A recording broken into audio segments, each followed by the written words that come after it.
Selamat pagi. Saya mau cerita ya, kalau sewaktu kecil saya tuh hobinya baca. Baca apa aja saya baca, baca buku, baca apa pokoknya saya baca deh.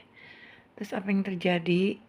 Nah, saya dulu paling suka eh mendengar cerita dari nenek saya tentang si topi merah, dan saya juga sudah baca ceritanya. Itu kayak cerita legenda apa cerita ya buat anak kecil lah. Dan selalu saya ulang-ulang ketika saya menjadi seorang ibu, saya cerita ke anak-anak saya. Ketika saya menjadi seorang nenek, saya cerita sama cucu saya.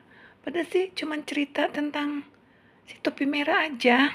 Aku bercerita suatu hari di suatu desa ada seorang nenek-nenek ya hobinya pakai topi merah.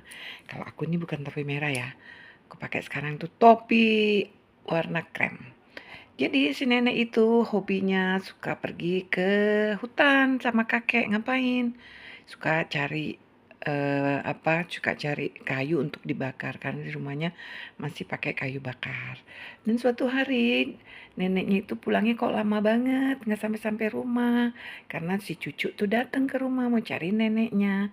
Kakeknya bilang, nenek ada di anak nenek lagi jalan-jalan, tapi nggak ke hutan, lagi mencari melihat tanaman yang arahnya ke dalam hutan.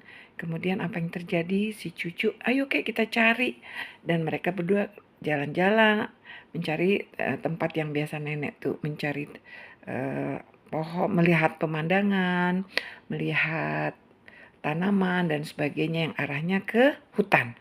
Dan sampai di sana mereka melihat nenek sedang duduk-duduk, sedang santai, sedang melihat tanamannya. Betapa bahagianya sang cucu melihat neneknya sedang duduk dan sedang memandang pemandangan yang indah. Demikianlah cerita pagi hari ini.